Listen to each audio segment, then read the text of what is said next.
We're going to take you back out live to that scene where 3 people are in trouble on Echo Canyon, the mountain there. We had one of the captains with the Phoenix Fire Department on with us earlier, and he said there are 3 people involved here. A swarm of bees somehow was involved in this. One hiker fell, we are told. The condition of one of the hikers is unknown. I believe 2 of the hikers. The conditions of actually all of them. There was a swarm of bees. There was 1 fall. 3 people involved here. I don't know if we're going to kind of pan down and see. Are we going to go down, producer, and see the people on the mountain? We can't move right now, but we are told 3 people in trouble on Echo Canyon. Phoenix Fire rescue crews have been working this scene for about 30 minutes now. And of course, we're going to have the very latest on this coming up at 9. We're also going to have more on Sandy tonight at 9 o'clock. Again, 3 people involved in a mountain rescue here on Echo Canyon. As you can see, they have the chopper up. They're going to figure out what exactly happened here. We'll have the very latest coming up tonight at 9 and 10. Good evening, everyone. We begin with some breaking news. If you hike in Echo Canyon, you know you run into bees quite frequently. And this afternoon, there's been a bee attack. A rescue underway on Camelback Mountain. The Phoenix Fire Department, as you look at these live pictures, in the midst of a rescue, a group of hikers were attacked by bees while hiking the Echo Canyon Trail. It appears that one person fell more than 100 feet, and that person is confirmed dead. We have Scott McDonald on the phone right now with us. Scott, what can you tell us? How you doing? Yeah, like you said, right now we're in the process of making rescue. We've got 2 folks that were trying to get out of that spot. I don't know if you guys got a helicopter up at what you're looking at right now, but we do have a total of 3 patients, and I heard your lead in. We unfortunately at this time we do have 1 fatality in all this, and the rescue is ongoing.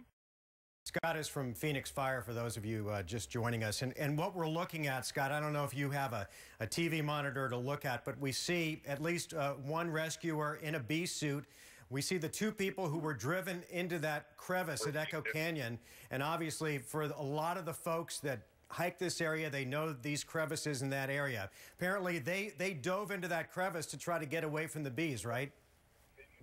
Yeah, I'm not quite sure how they ended up there. Right now at a live picture here on Camelback Mountain. And we understand that these people who are stuck in this crevasse, and this is right up a sheer face here, have been continuing to be attacked by bees. You can see fire department personnel moving into the area, and he's moving, I would say, unusually quickly here, which really gives you an idea of the urgency of the situation. He appears to be in a full body suit, completely covered, because these bees apparently are still attacking these folks. And obviously, when you sustain that many kinds of bee stings, it can be potentially deadly if you have to endure that many. That's why he's hooking them up so quickly and trying to get them out of there as fast as possible. And you can see one of them being lifted right now, being brought up to the technical rescue helicopter, the Firebird helicopter that Phoenix Fire uses so often on the mountain. In fact, the rescue is up there on Camelback Mountain so often they put them inside the basket. Not in this case. You can see this hiker is freeform down on the end of that rescue tow right now, underneath the chopper, as they try to keep it steady, try to keep it from getting into a spin. As you see this hiker start to go around in circles just a bit. A lot of different wind conditions up there on Camelback Mountain. And we should, as we see this this hiker descend just a little bit, talk about the bees up there. Every season, about 300,000 people head up to Camelback Mountain to hike, and the bees are always a concern. You see them when you round that second bend there, or you pull yourself up with the side of the mountain and with the fence line that's right there on the steepest face. We don't know specifically where they encountered the bees along there. We'll be working to find out more information as this comes into the newsroom. But what you're watching here, a very difficult rescue. And look at these rescuers down there on the ground in their full bee gear to protect themselves. Yeah, and obviously they're going to try to get this guy some medical attention as quickly as possible, because it appears that these people, as they were stuck inside this crevasse, just had to continue continue to endure this attack from this swarm of bees. We were able to watch them actually up inside that area there. They didn't appear to be moving. They appear to be trying to cover themselves up, and you can see just how quickly firefighters are really trying to work on them just to get them some medical attention just as soon as possible. Normally they're very, very cautious and they very deliberate in what they do in these technical rescues, because they don't want to put themselves in a greater danger because they're working in difficult terrain as it is. But just the speed at which they're working really gives you an idea of the urgency of this. They don't really know exactly what this person has had to endure, but that's a very good sign, as we watch right there, as that person is apparently able to walk with very little assistance down this last part of the trail. Obviously, they're going to be taken to the emergency room. There was one other person up there inside that crevasse, and we're going to be watching for that rescue as well. That person didn't appear to be moving very much either. That's right.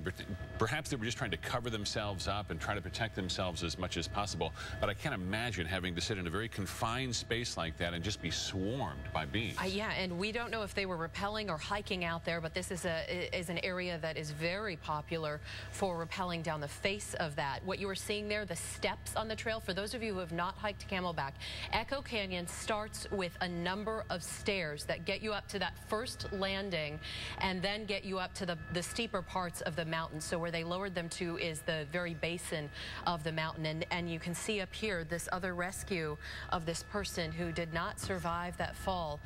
Rescue workers will try to get in there and help another person who's still in there right now to be rescued. We don't know if they've survived, what their injuries are, or what the deal is, but we know that this was a group of hikers who was out there today. Yeah, and obviously you can imagine the trauma they've gone through, because if they were all together and watched a friend fall to their death and then had to endure that continued attack from a swarm of bees just with the hope of surviving, you just can't imagine what they've gone through here, and their own lives in danger from these types of bees. We've done so many stories on bee attacks all over the valley. These Africanized bees, which tend to be very aggressive. They tend to swarm.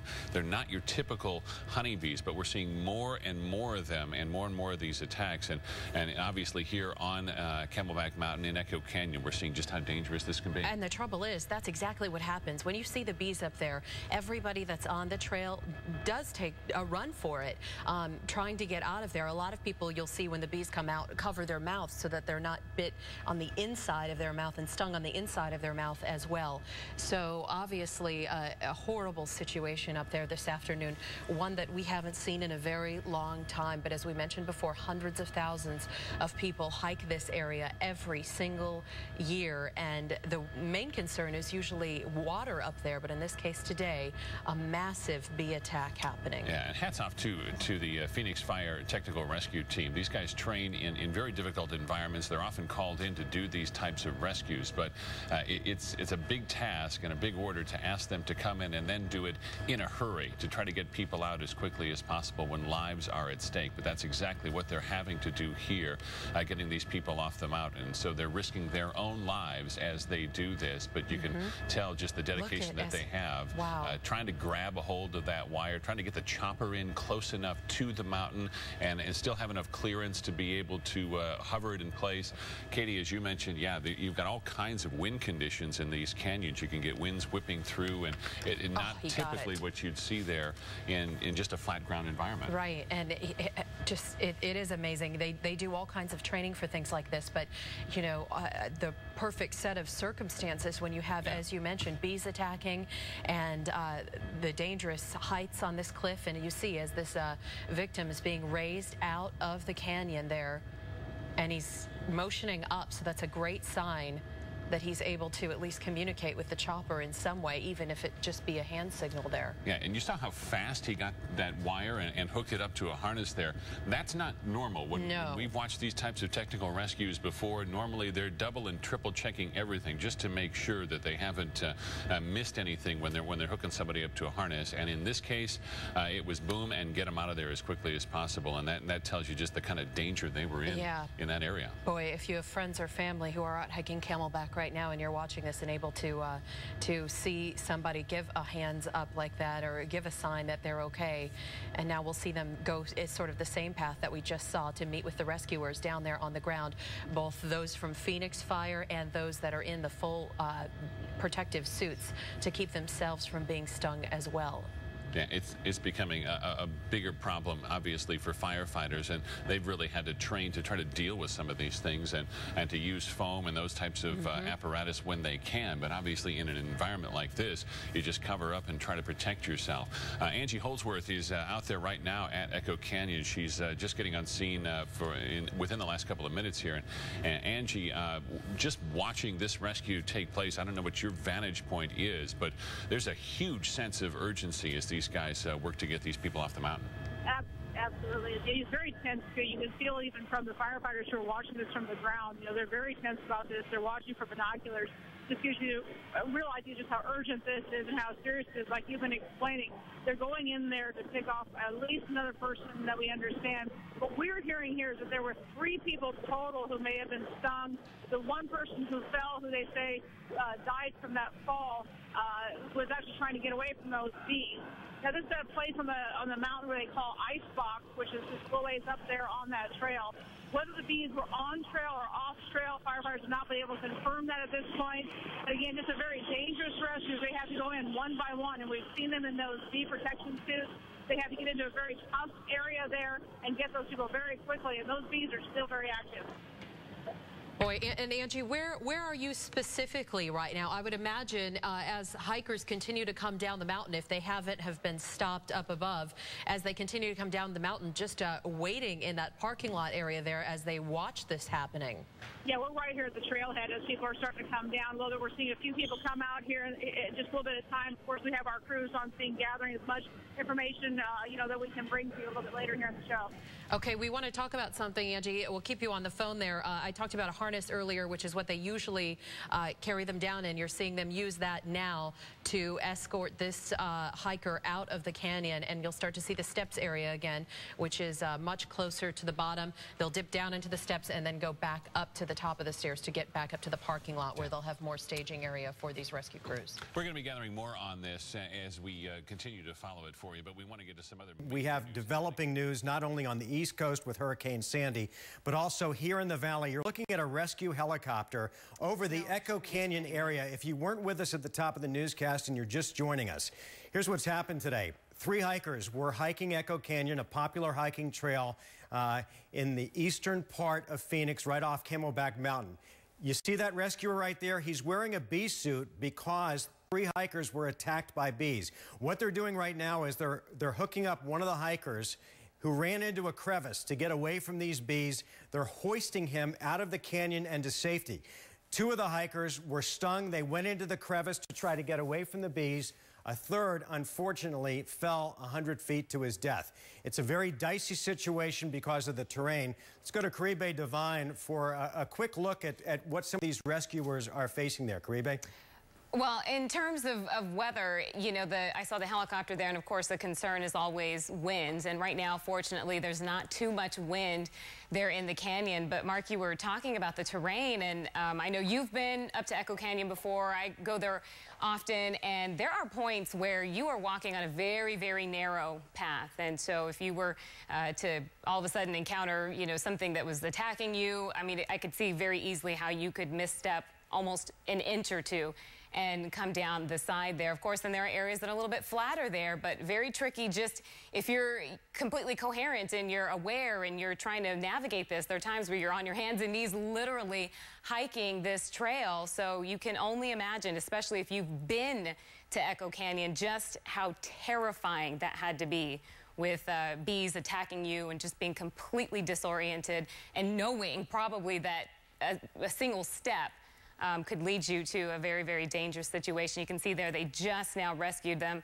that person there, and looks like person's being attended to. Looks like he's giving the thumbs up sign there. And Caribe, it looks like it's really windy out there right now. A little bit, yeah. The surface winds that I am picking up on my computer, obviously, you can't get down into some of these, very localized areas, but we're not picking up too much wind. Some of that wind on the ground, Linsu, could probably be from the helicopter that is not too far from the ground there. So that could maybe be, and I think it is, because some of the winds are now, the bushes look like they're kind of calming down a little bit, but as a whole, we're not really seeing too much wind out there today. But of course, again, at times you could see breezes come and go. It just depends on what's happening in that area. But it looks like they're making some progress here. Yeah, and I should point out, Caribe, that the bees are still very active out there, and that's why these rescuers are wearing these bee suits. During the first rescue, which happened just about 5 minutes ago, you could see the unprotected firefighters and other paramedics trying to keep the bees off of them while they attended to the first hiker. Right now, we have Jerry Keel on the phone with us, who's a beekeeper, has a local company here in town. Jerry, go ahead and get your free commercial. What's the name of your company? Jerry, are you there? All right, we'll get back to Jerry as soon as we... All right, Jerry, are you there? Yes, I'm here. All right, what's the name of your company, Jerry? It's called The Beekeeper. The Beekeeper. Just based, have you ever gone to any bee calls in the Echo Canyon area? Yes, up by Camelback Mountain. Right, so are these Africanized bees likely? A lot of them in the mountain areas are. They've been left alone. They're just interbred, so they're somewhat aggressive, and especially this time of year, where the food sources are lower, they seem to get more aggressive. Right, and as Caribe was mentioning a second ago, what's horrifying is, and I've hiked Echo Canyon, a lot of our viewers have, if a swarm of bees comes after you and you're on that trail, there's really nowhere to go. No, there isn't, and that's the thing is you've got to pay close attention to what's beside you and what's in front of you. Because a lot of these bees get into the cracks and crevices of the mountain areas to build their hives. So really, this time of year, they need to be real observant on, the flight patterns of bees. If they see them in a concentrated area, they should turn around and go back down. All right, so we had, as we're looking at these pictures of this live rescue going on, we had two of the hikers who dove into a crevice. Was that the right thing for them to do when it comes to trying to get away from a swarm of killer bees? Well, then they're pinned in, and that's the problem. Unless there's just a small opening to where they can get in and maybe block it with a shirt or a jacket. But realistically, the only way, especially on the mountain where there's no trees, is their way is if they can get back down the path. Right, and is this typically, am I wrong to think this is a little late for us to see a bee attack, or is it still pretty common in late October? In this time of year where we had the wet monsoon, and we had more in bloom in the desert this year, they've mass produced, and it's pretty common right now with the above normal, the temperature's still high, and we still have a lot of sage in bloom in the desert, so they're still producing, they're still starting to swarm again. And is it just their nature to attack when they see someone, or is it when they think someone's encroaching on their territory? Usually, if they're regular honeybees, you can walk around them and be within 10 or 15 feet of them. As long as you're not encroaching on their hive, they're going to leave you alone. But Africanized bees, even if they're interbred, get anywhere close to their hive, they're going to attack you. Yeah, well, I'll tell you, the ones I saw on Echo Canyon were black in color. They looked larger than a typical honeybee, and they were very aggressive. Does that sound like an Africanized? It does. What the difference is between an Africanized bee and the regular honeybee is the Africanized bee has different chromosomes. All right, Jerry Keel from The Beekeeper. Jerry, thanks for your expertise. You really helped us understand a little bit more. And quickly, before we let you go, because of this, what's happened today, should hikers think twice before going to Echo Canyon right now? If there's an Africanized beehive up there until the state removes it, I'd stay away. The state of the city removes the hive. All right, good information. Hey, Jerry, thank you. We appreciate it. You're welcome. We'll continue our coverage of this breaking news. 3 hikers attacked on Echo Canyon, and also, of course, the latest on Hurricane Sandy when we come back here on 12 News at 5. Don't go away.